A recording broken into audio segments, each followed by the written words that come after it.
these arms sales to Saudi Arabia, who, you can explain to me why they shouldn't be a crucial US ally in a moment. So just explain why you feel so that this is such an important issue. Thank you so much. The war in Yemen, as I'm sure your viewers are very much aware, is led to the worst humanitarian crisis in the world. Thousands of deaths, hundreds of thousands of civilians vulnerable to disease and starvation. And Saudi Arabia has recklessly fueled this conflict, ignoring the concerns of the United States Congress. Most of the Trump administration, I guess, with the exception of the president and his family, for the last 5 or 6 years. So we feel, and this isn't just Democrats in Congress, overwhelming majorities in Congress for several years have felt that the United States should not be facilitating the Saudi Arabia's offensive airstrikes that have caused so much of this harm over the last few years. And the Biden administration agrees and has taken this early action. Riyad's position, of course, is and one assumes will be that Yemen and the Houthi insurgency there and the attacks from the Houthis on the kingdom is an issue of national sovereignty, and as a key US ally in the region, they will rely on the US for support. What is your message then to the kingdom? My message, our message, is that Saudi Arabia is completely dependent on the United States for its defense, and yet has completely ignored American concerns about the war in Yemen, about human rights, about mistreatment of American citizens. Saudi Arabia wants to talk about sovereignty.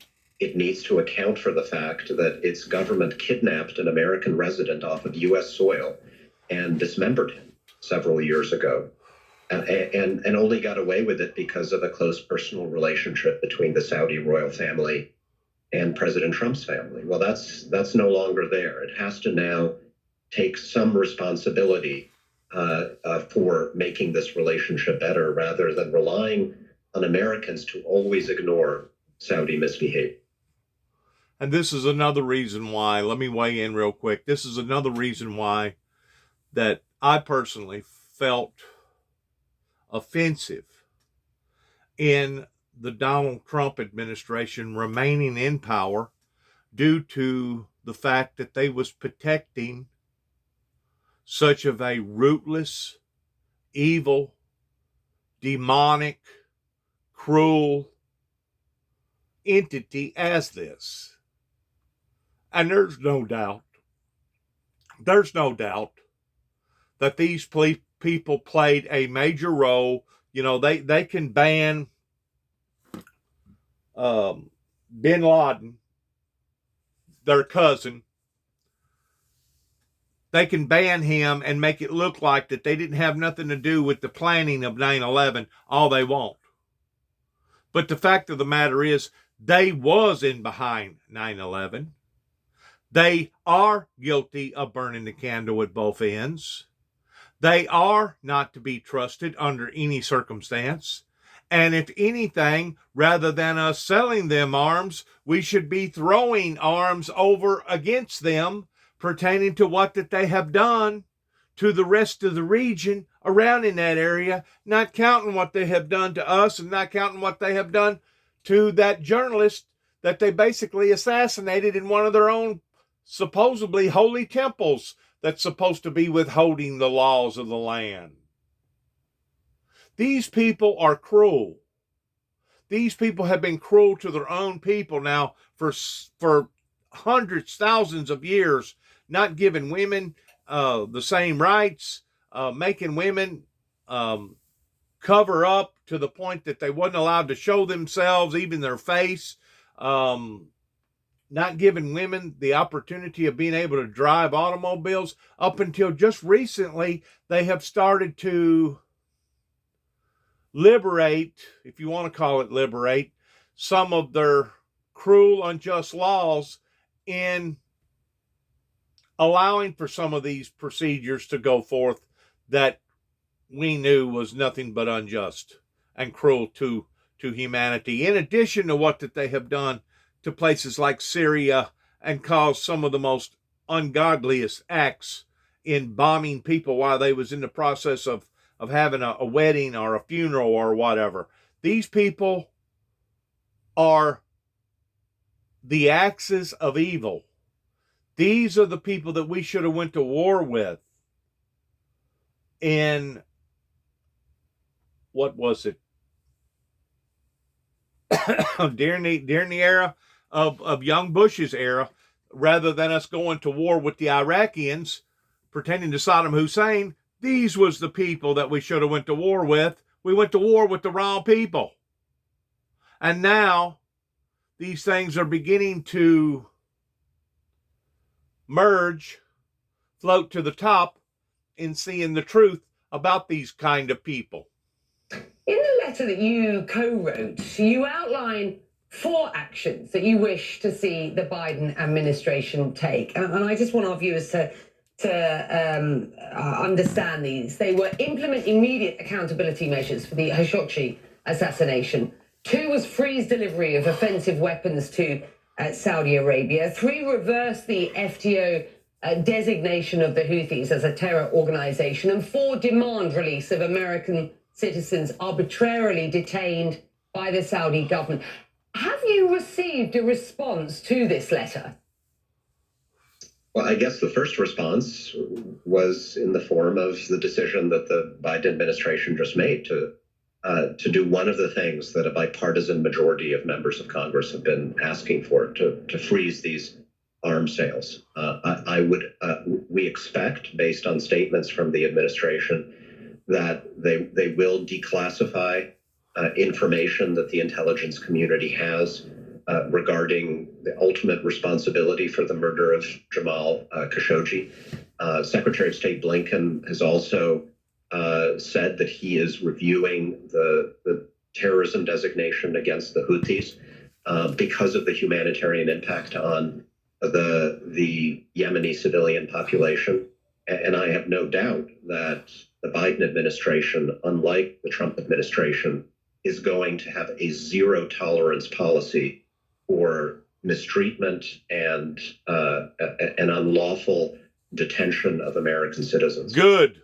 We have one American citizen of Saudi origin who is in prison. This is a doctor from Boston who's in prison in Saudi Arabia for the crime of becoming an American citizen without the permission of the Saudi royal family. This is not a government that is acting like a U.S. ally. If it wants to be treated like a U.S. ally, it needs to act like a U.S. ally. Exactly. On one of the points that you were just discussing there, the reversal of the designation of the Houthis, with respect, Anthony Blinken, as you rightly point out, has said that he will review that designation. He said review rather than reverse.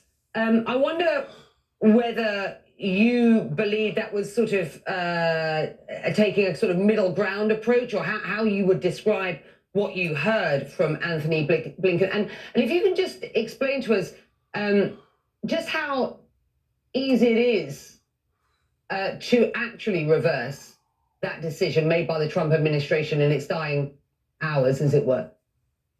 So he didn't say review rather than diverse. It would make no sense to review such a decision unless you were considering reversing it. That's the point. Remember, President Biden has been in office for just a few days.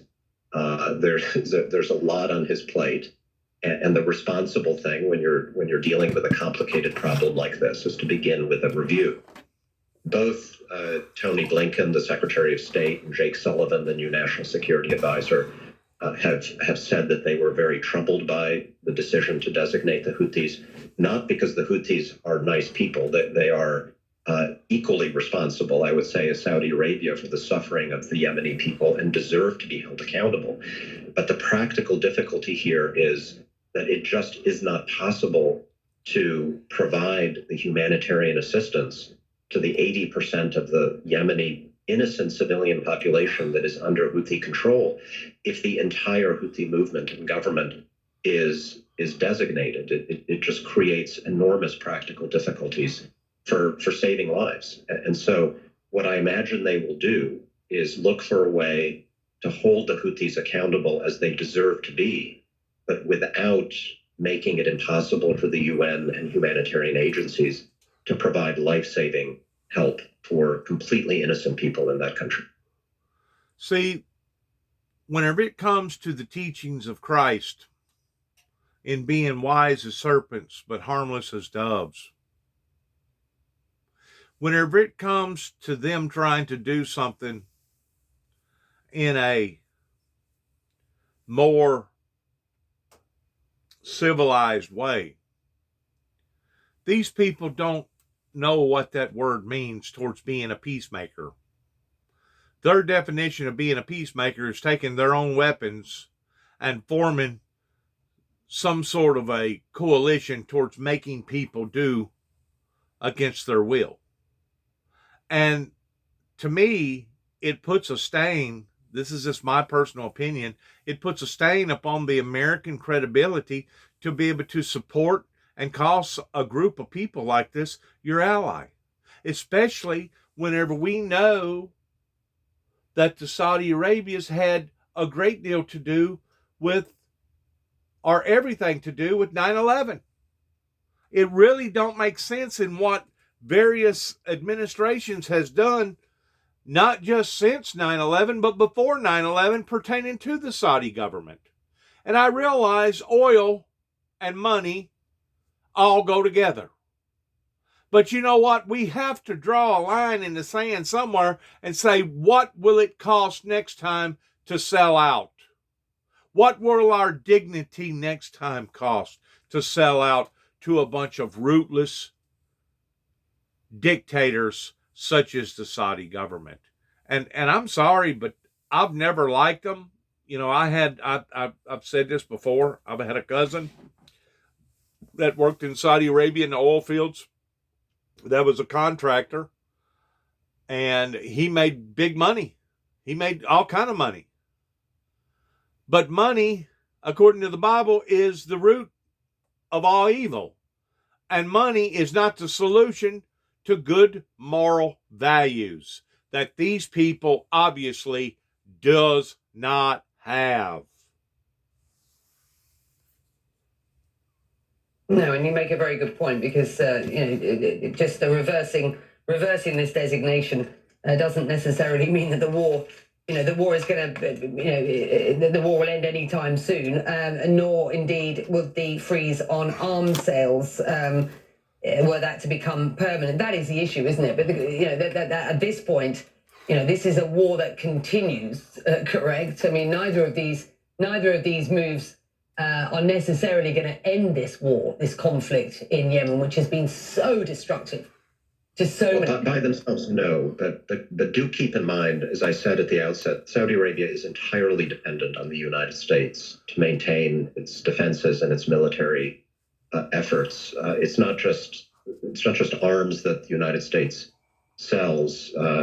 We sell the service of helping to maintain the Saudi Air Force in ways that, if that were removed, it would be very, very difficult for Saudi Arabia to sustain a massive campaign of airstrikes over Yemen for a long